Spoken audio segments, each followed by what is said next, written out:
All right.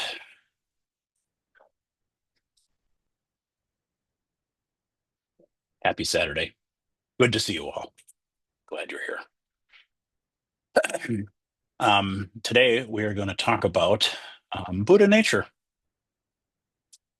We're going to talk about Buddha nature. It's one of the things that I'm asked about a lot, and it's something that Soto Zen in general, actually, Mahayana Buddhism in general, actually, but Soto Zen spends a lot of time on.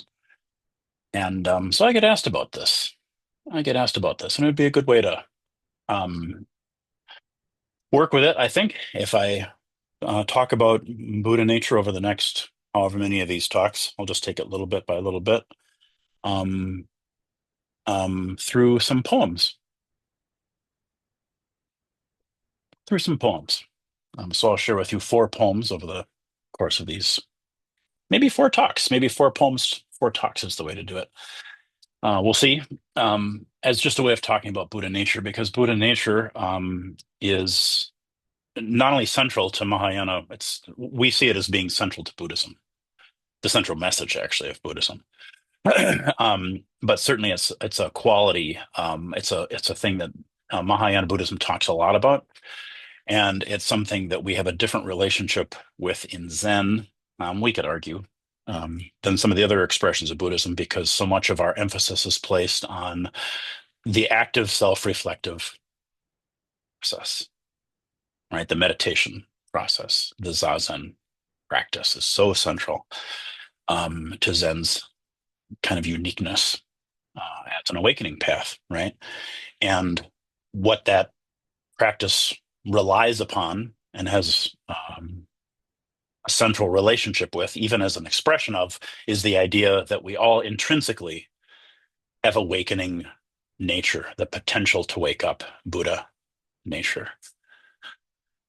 So we'll read a little quote here by Thich Nhat Hanh, and then I'll move my way toward the poem. Everybody knows Thich Nhat Hanh. He's a popular, um, perhaps the most popular Zen voice in contemporary Buddhism. It's pretty easy to assert that, even though he's passed now a couple of years. His voice certainly is as powerful and as resonant as it's ever been. Thank goodness. He says it this way: anything that can help you wake up has Buddha nature. When I am alone and a bird calls me, I return to myself. I breathe and I smile, and sometimes it calls me once more. I smile and I say to the bird, I hear already. It's an interesting little passage. Anything that can help you wake up has Buddha nature. And he leaves his conversation in his heart and in his head with the bird by saying, I hear already. So he is certainly following the letter of the law there. The letter of the law, meaning, I guess we could say doctrine, or at least commonly held understanding about the teaching of Buddha nature in asserting that everything has it, right? Anything that can help you wake up has Buddha nature. That means everything. Everything has Buddha nature. The nature of awakening. It's good to be reminded. That's what that word Buddha means. We usually use it with a capital B, and we use it oftentimes to refer to a historical person, or at least to the principle of enlightenment, and so we picture the statue, probably, in our head, and it becomes like we think it's a name. And we think that name applies to a singular being that is not us. And so it's cool. It's helpful to remember it was actually just a descriptive, not a name. It's a descriptive, and it means wake up. So you've done that already today when your alarm went off. That's the central metaphor of the entire tradition we call Buddhism. Wake up, which means you were dreaming and you woke up. That's it. There's nothing broken about you when you're dreaming. It's not like you're bad when you're asleep. It's not like you're good when you wake up. And it's also a quality that every single person has. We sleep and we awaken. That's it. That natural, that simple. Buddha just means woke up. Like, oh, that guy woke up. We're not going to call him Siddhartha anymore. There's something about the presence of that person. They just woke up, right? That's an important thing to remember. Wake up, because then we go, oh, that's a quality that I have. Of course you have that quality. Of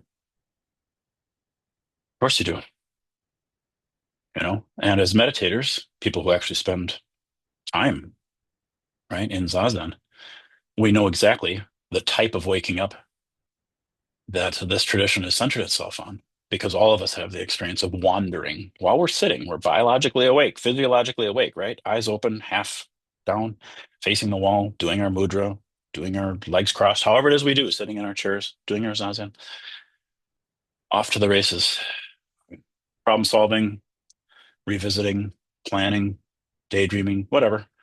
And then the light comes on. Zzz. Oh, I'm here. There it is. Consciousness. If you didn't have Buddha nature, the ability to wake up, you wouldn't have caught yourself and go, oh, wait, I was sort of half asleep there, wasn't I? Metaphorically, kind of sort of just daydreaming, kind of on autopilot. And then I went, oh, wait, I'm here. My life is here. I've gone from ideas about my life to the actual experience of it. I woke up. That's enlightenment. I saw something I didn't see. I woke up back to engaged present moment experience. I have Buddha nature, the nature to wake up, the ability to wake up. Right? Wow. So, one of the first assertions about Buddha nature that is interesting, considering how old this teaching is, right? 2,500 years, roughly, is it's not limited to just humans. You would think it would be tempting to think, oh, smart people can do this. Not only would it just be people, but it would be smart people, or maybe even Buddhists. You know, Buddhists, we have Buddha nature, and you other guys, you don't. Nope. From the very beginning, the teach was actually, it seems like all sentient beings, that was the original, all sentient beings, all like consciousness, anything that has consciousness, like plants, right? Animals, whatever, anything that has consciousness, sentience, as Buddha nature. And eventually, even that distinction was dropped and said, no, everything has Buddha nature. And then we get to where Thich Nhat Hanh started us off. Anything that can help you wake up. When I trip over the stone and I hear it hit the bamboo, make a sound, the stone, the bamboo, they're like, yeah, that's included. That is Buddha nature. It's quite an assertion. There's a rabbit hole there too, and I'm not going down that rabbit hole. What the nature of consciousness and blah, blah, blah, blah, blah. But I just want to lay the ground here. Buddha nature is sounds really lofty, and when we actually look at it, it's like it just has awareness. It has awareness, and it has awareness capacity. And I'm still using the term it has Buddha nature, you have Buddha nature, and I'm going to take that back in a minute because that's not the way Soto Zen sees it, but we're going to start with it provisionally because that's the way the teaching started. The teaching originally was you have it as a quality. You have the capacity to wake up, to Tagatagarbha, the ability to recognize yourself as thus come, is actually what that word means. You just have the capacity to wake up. So you look out at a room of people and you go, oh, they all have the capacity to wake up. It makes sense we would see it that way, and it's certainly the way the scriptures start us off, because when the Buddha wakes up, he realizes, wait, this is just the capacity everybody has. So as a religion, or as a tradition, or as a way of being, whatever it is we want to label Buddhism as, the assertion from the very, very, very beginning, even in the myth of the Buddha, as spectacular of a being as he was, that the capacity for awakening, that Buddha nature was intrinsic to all beings and it wasn't uniquely his, and that he was a human, is pretty radical. Just it's one of the defining qualities of the thing that we of the tradition we call Buddhism. Oh, wait, I recognize that this quality I've just become aware of is intrinsic to all of us equally. Full stop. I'm a human, and I just realized I have awakening potential, transcendent nature. We could say divine nature if we really wanted to flirt with making a flirt with making a ruckus in some circles. But sure, why not? Right? The ability to go, oh yes, of course, we can say that has divinity in it. The reason it's radical assertion is it isn't that he has a specialness or that he was ordained as a special, that his land or his people or his region or him as a personality was in some way unique. I mean, unique in the sense we're all unique, yeah, but it wasn't like this one person has unique capacity that we do not. From the very, very, very onset, it was just like, that's why the word is so important, just like waking up from a dream. That's why they chose the word Buddha. Oh, he just woke up every morning, you Buddha. If we're talking about sleeping and waking consciousness, we're not really talking about sleeping and waking consciousness. We're talking about the capacity for enlightenment, a much deeper insight. Nevertheless, we still choose a word that reminds us this is something all of us do every single day. This is a universal quality at the very core of the tradition. You too, not apart from you.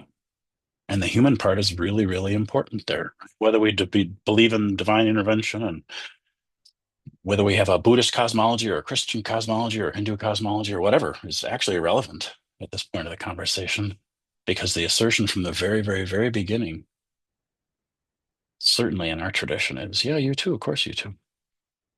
We wouldn't even bother to teach it if you couldn't do it. What would be the point? Right? Buddha nature, the nature of awakening. So to turn this into a practical, something much more practical, in the Zen tradition, we do Zazen, sitting meditation, Zazen.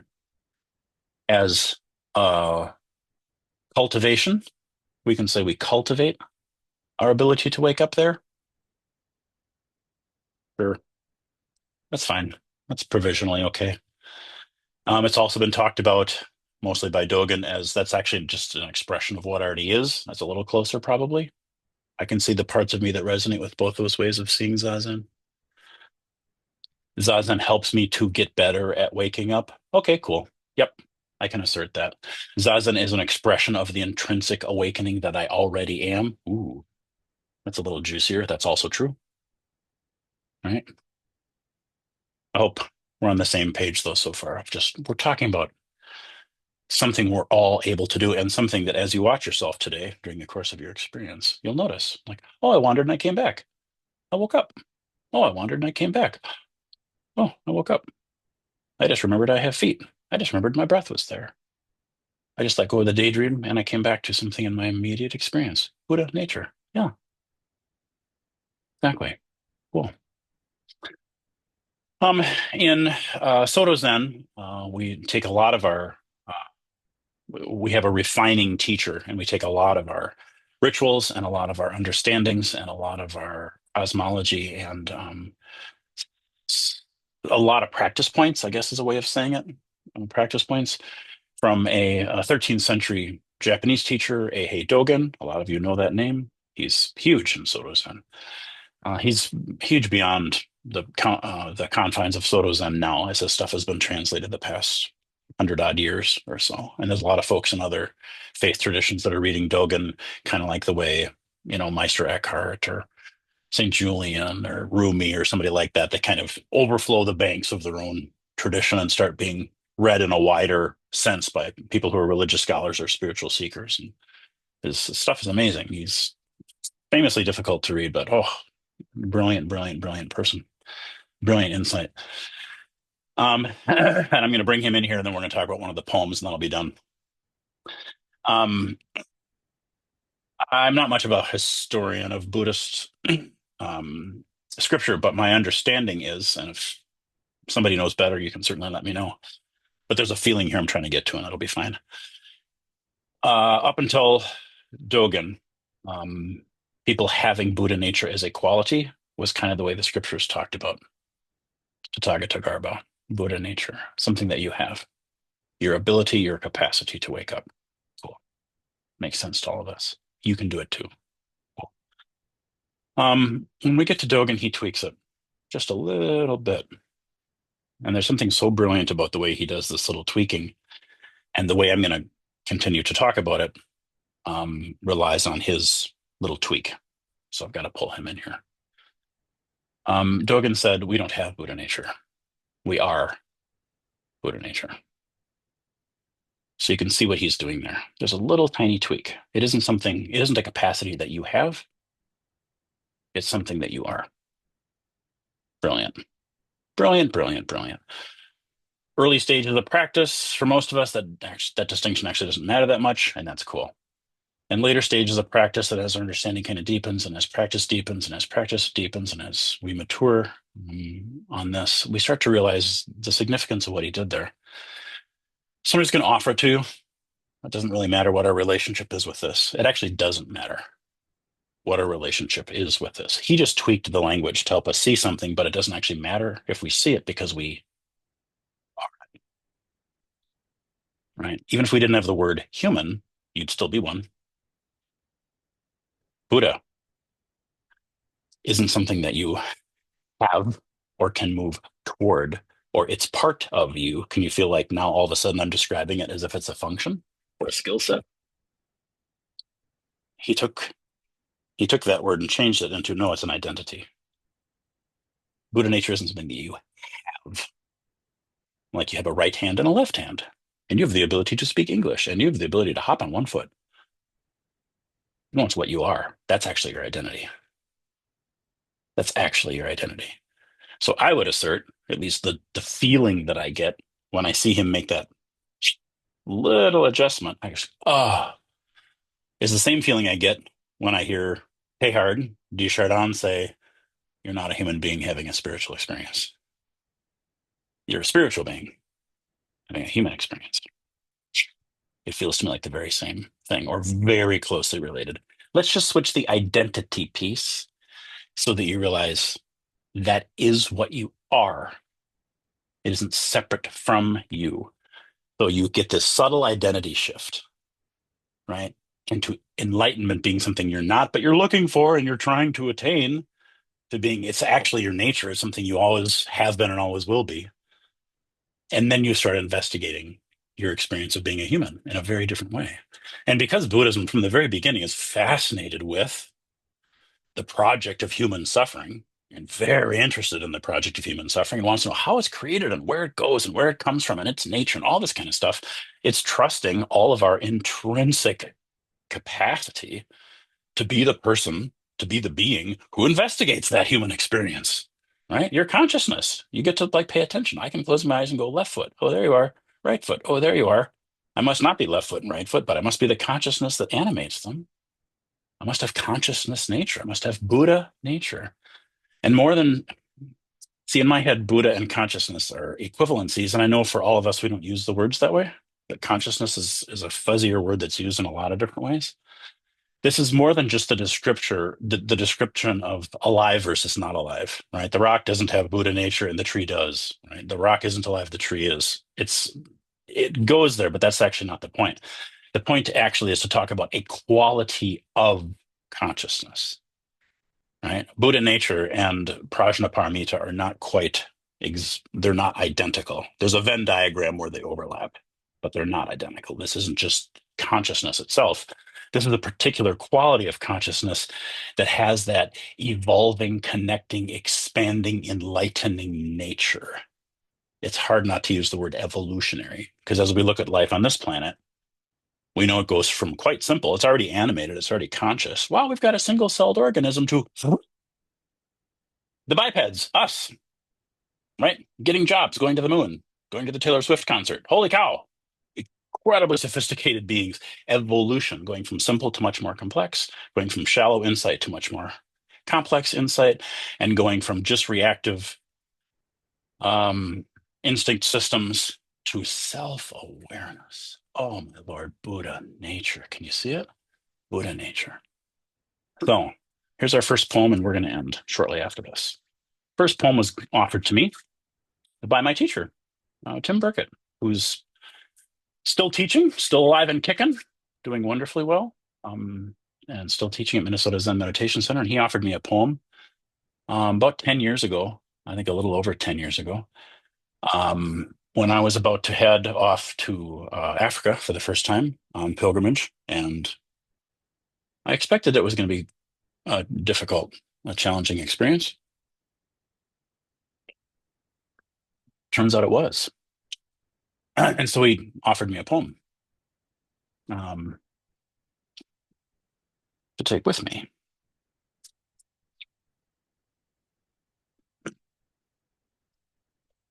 which I will show to you.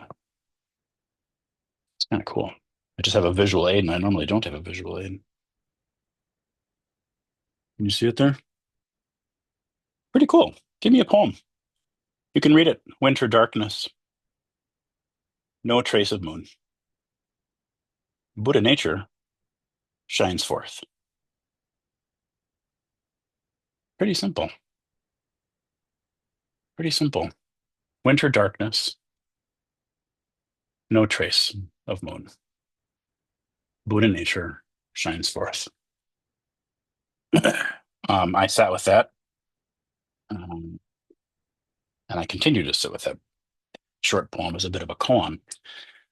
And like all good poems, and like especially all good teaching poems, it expands and expands and expands. The poem has Buddha nature, keeps getting bigger on me. So here's what I'll say about it, because this is important. Um, Winter darkness, no trace of moon. I was going about this time of year, I think a little later, but awfully close to this time of year now that I think about it, during what was going to be winter here in Minnesota. So winter darkness, no trace of moon is a pretty simple metaphor. We all understand what that means, just no light. More importantly, in our Zen tradition, no moon. We usually use the word moon or moonlight or full moon as our metaphor for enlightenment, right? Because that's Dogen's favorite metaphor. The dewdrop containing the whole night sky, the dewdrop reflecting the moon, likens the individual practitioner's heart mind reflecting the whole sky. That's his metaphor. It's like, well, you can reflect the entirety of enlightenment on this one little drop, right? Um, there's more I could say about this, but I'm not going to go all the way here. But there's also a reason that Zen uses the moon as its metaphor, because the moon does not. The moon is not self-illuminating. It's a rock. The moon isn't bright ever. It's just a rock, but it reflects the light of the sun. And you and I know because we're much more scientifically, um, much more scientifically um, aware, right? As previous generations, hundreds and hundreds of years ago, certainly thousands of years ago. The sun is the illuminator and the moon just reflects it. That's why it gets bigger and small and big and small and big and small. It orbits us and then we orbit the sun and the whole thing, right? So in the absence of, in the darkest time of the year, we experience that here on Earth. Is it dark because there isn't a sun? From the Earth point of view, from an ego point of view, yes, the sun went away because that's my lived experience.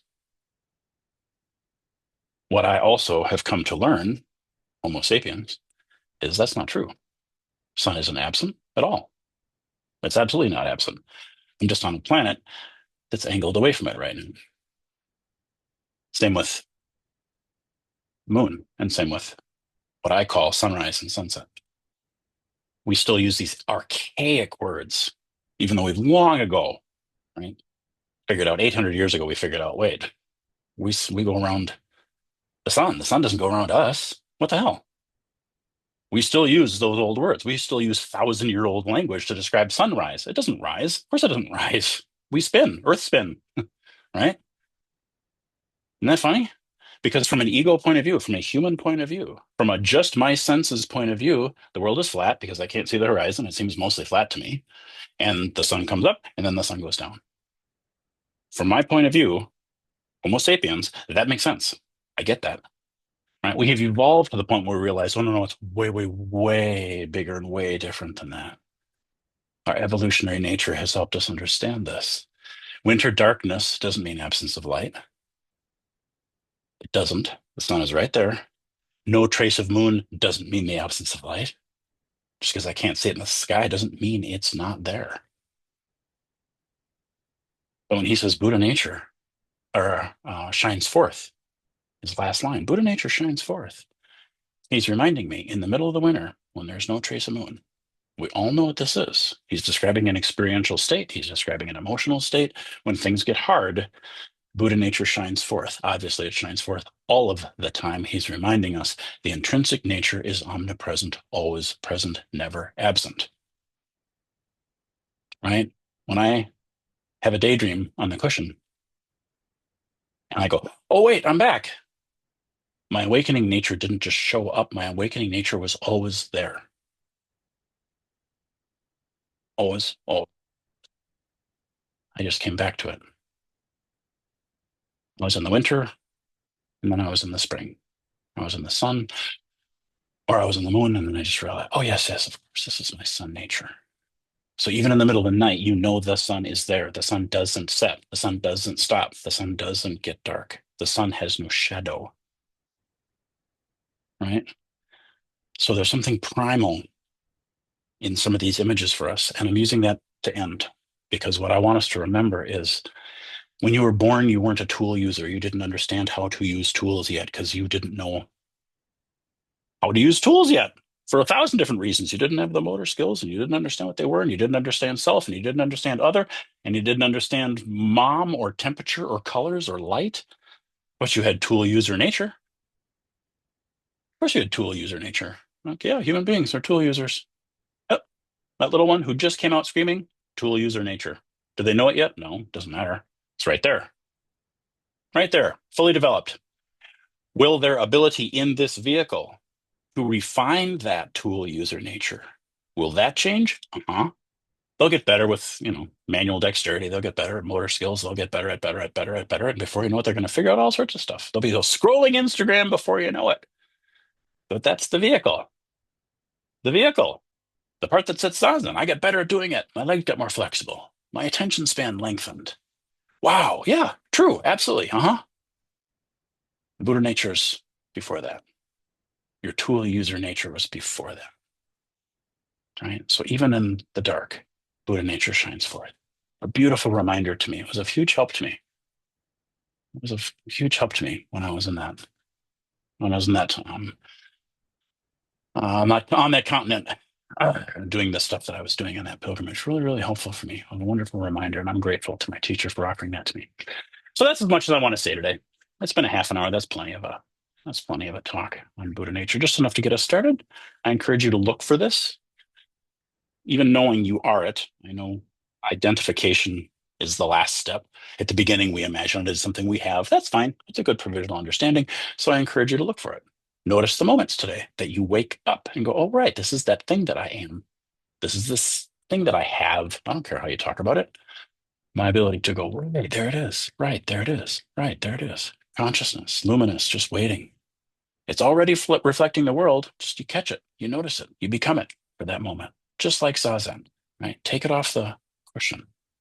Take it into your life. After a while, it becomes more of a center of gravity. I don't want to say identity, but that's my invitation to all of you. So more on Buddha nature to come, but I hope that gives us a good place to start. And I thank my teacher for the beautiful poem all those years ago. And we'll talk more about this next time. Thank you.